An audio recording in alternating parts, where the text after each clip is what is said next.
itong mga okay girl. Okay girl. Mas napagod kami mag-ukay kaysa Ano lang ang buhay natin.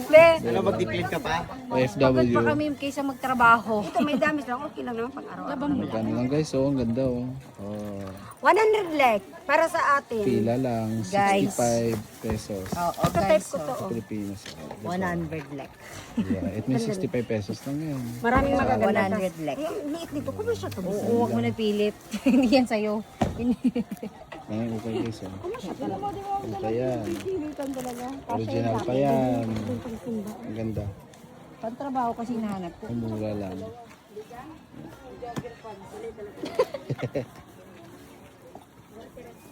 Si Roma.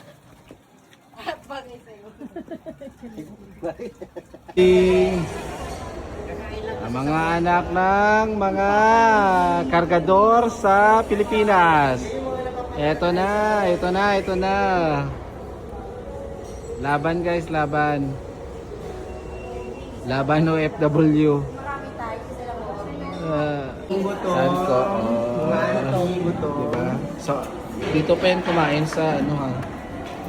Sa restaurant. Ayun, diba? restaurant, baon namin. Ako ba kami? Pork ko. Pork ko. Masarap yun. Tsunami.